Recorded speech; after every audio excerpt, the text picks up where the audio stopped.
కోవూరు మాజీ ఎమ్మెల్యే నల్లపరెడ్డి కృష్ణకుమార్ రెడ్డిపై సోమిరెడ్డి అనుచరులు మండిపడ్డారు. ఈ సందర్భంగా వారు మాట్లాడుతూ వేమిరెడ్డి ప్రశాంతమ్మ దెబ్బకు మాజీ ఎమ్మెల్యే కృష్ణకుమార్ రెడ్డి నియోజకవర్గం వదిలి పారిపోయాడన్నారు. టోల్గేట్ పెట్టి దోపిడీ, బూడిద దోపిడీ, క్వార్ట్జ్ అక్రమంలో కాకాని పీహెచ్డీ చేశారని వారు ఆరోపించారు. కాకాని సర్వేపల్లిలో గిరిజనులను బెదిరిస్తే సోమిరెడ్డి అంటగా నిలిచాడని, ఎన్నికల్లో సోమిరెడ్డి గెలిచినా ఓడినా ప్రజల్లోనే నడిచాడని వారు తెలిపారు. కృష్ణకుమార్ రెడ్డి గారు కాకాని గోవర్ధన్ రెడ్డి ఇంటికి ఆయన పరామర్శించిన దానికి మాకేం అనుమానం లేదు. ఆయన చేసుకోవచ్చు ఏదైనా కూడా. మా నాయకుడి గురించి ఆయన ఆ విధంగా మాట్లాడటం శోచనీయమని చెప్పి మాట్లాడుతూ ఉన్నాం. ఈ రోజుకి రాజగోపాల్ రెడ్డి ఫుల్ రాజకీయంలోకి రారా. ఆయన ఎక్కడో బెంగళూరులో వ్యాపారం చేసుకుంటా అప్పుడప్పుడు వచ్చిపోతుంటే ఆయన్ను కూడా ఈ రాజకీయాల్లోకి లాగి బురద తల్లటం కరెక్ట్ కాదు. మా నాయకుడు ఓడినా గెలిచినా 5 సార్లు ఓడిపోయాడని చెప్తాడు. ఓడినా గెలిచినా సరేపల్లిలోనే ఉన్నాడు, సరేపల్లి కోసమే పనిచేస్తున్నాడు. ఓడేనని చెప్పి ఇంట్లో ఎప్పుడు కూర్చోలా. ఓడిన తర్వాత కూడా పోరాటం చేశాడు. ఈ వైసీపీ గవర్నమెంట్లో ఏ విధంగా ఉండింది కూడా అందరికీ తెలుసు.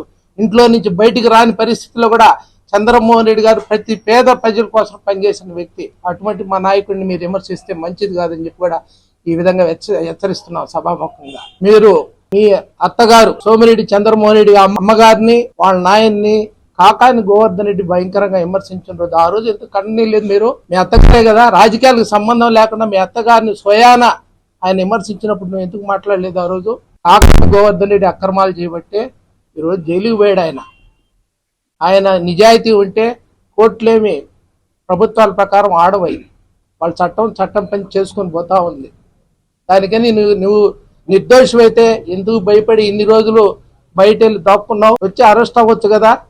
రాజకీయ నాయకుడు ఎవరైనా కూడా నిర్దోషిగా ఉంటే అరెస్ట్ అయితే ఆయనకి ఇంకా మైలేజ్ వచ్చిండు అప్పుడే. కానీ ఈ విధంగా పోలీసుల్ని నిద్రాహారాలు లేకుండా 2-3 నెలలు వాళ్ళ భార్య బిడ్డలతో లేకుండా కూడా తిప్పిన నాయకుడు ఎవరన్నా ఉన్నారంటే కాకాని గోవర్ధన్ రెడ్డి.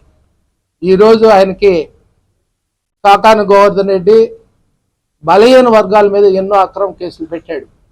ఆ రోజు తెలీదా? కృష్ణకుమార్ రెడ్డి ఆ రోజు ఖండించకూడదా? ఎన్ని అక్రమ కేసులు పెట్టాయంటే బలహీన వర్గాలు రాజకీయాలు చేయకూడదా? ఇప్పుడు గంగాధరు మా నాయకుడు కోడూరులో ఆయన ₹1 కోటి ఆస్తుల్ని రొయ్యలు పట్టుకునే టైంలో ఇది వచ్చి ఫారెస్ట్ ల్యాండ్ అని చెప్పేసి, గ్రామరత్నం ల్యాండ్ అయితే ఫారెస్ట్ ల్యాండ్ అని చెప్పేసి 400 మంది పోలీసులు పెట్టేసేసి ఆ రోజు ఆస్తులు ధ్వంసం చేశాడు. ఆ రోజు కృష్ణకుమార్ రెడ్డి మాట్లాడచ్చు కదా. ఆ పార్టీలోనే ఉండవు, నువ్వు చేయటం కాకాని తప్పు ఇవన్నీ అని చెప్పి ఆ రోజు ఆయన ఖండించవచ్చు కదా. అదేవిధంగా మా నాగేంద్ర ప్రసాద్ వెంకటాచల మండలం చెముడుగుంట నాయకుడు, ఆయన టవర్ను పగలగొట్టారు, ఆయన కాటాన్ని పగలగొట్టారు. ఆ రోజు తప్పు అని చెప్పి ఖండించవచ్చు కదా. ఇవన్నీ చేసిన బలహీన వర్గాల మీద చేసిన దాడులే ఆయన ఈరోజు దేవుడు ఈ రూపంలో ఆయన మళ్ళా కూడా నువ్వు చేసిన తప్పుకి ఈరోజు శిక్ష అనుభవిస్తా ఉన్నాడు. అవి తెలుసుకోండి. ఇంకొకసారి చంద్రమోహన్ రెడ్డి అక్రమాలు, చంద్రమోహన్ రెడ్డి బాగా సంపాదించుంటే మన ఎలక్షన్ కోసం ముందే టికెట్ రాదాయనికే కదా. ఈ రోజు డబ్బుతోనే రాజకీయం నడుస్తుంది, అందరికి తెలిసిన విషయమే. అది లేదనే కదా ఆయన టికెట్ లేదు. చంద్రమోహన్ రెడ్డి కొడుకు కొత్తగా రాజకీయాల్లోకి వస్తున్నాడు. ఇద్దరి మీద ఎందుకు బురద జల్లుతావు?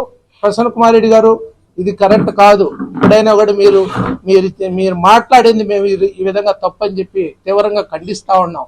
కాకాని గురించి మీ ఇద్దరు బాగా సఖ్యతగా ఉంటే మీ దగ్గర ఎన్ని ప్రోగ్రాంలు పెట్టించావు మంత్రిగా? కోవూరు ఏరియాలో ఎన్ని మంత్రి ప్రోగ్రాంలు చేయించారు? తెలుగుదేశంలో అట్లా లేదు. తెలుగుదేశం ఎప్పుడు నాయకులందరూ యూనిటీగా ఉండరు. సంక్షేమం అభివృద్ధి కార్యక్రమాల్లో 2 కళ్ళు లాగా మా నాయకుడు చంద్రబాబు నాయుడు గారు పనిచేస్తున్నారు. అదేవిధంగా చంద్రమోహన్ రెడ్డి గారు పనిచేస్తున్నారు. ఇంకోసారి ఓడినా కూడా అమెరికా ప్రెసిడెంట్ 8 సార్లు ఓడిపోయి తర్వాత ప్రెసిడెంట్ అయినా ఆయన ఉన్నాడు. అన్నిసార్లు ఓడిపోయాడు అని చెప్పి రాజకీయాలకు దూరంగా లేడు. చంద్రమోహన్ రెడ్డి గెలిచాడు, మంత్రిగా పనిచేశాడు. తర్వాత దురదృష్టం ఆయన నియోజకవర్గాలు మారినా కూడా అయ్యి ఉండేవాడే. కానీ నేను సరేపల్లిలోనే ఉంటానని ఇక్కడే పనిచేశాడు. ఈ రోజు కూడా పేద ప్రజల గుండెల్లో ఉన్నాడు. మేమంతా కూడా ఆయన అభిమానించే నాయకుడు. అటువంటి నాయకుడు మాకు ఉండటం గర్వంగా చెప్పుకుంటున్నాం. మా అదృష్టమని కూడా ఫీల్ అవుతున్నాం మా సరేపల్లిలో ఉండే ప్రజలు కూడా.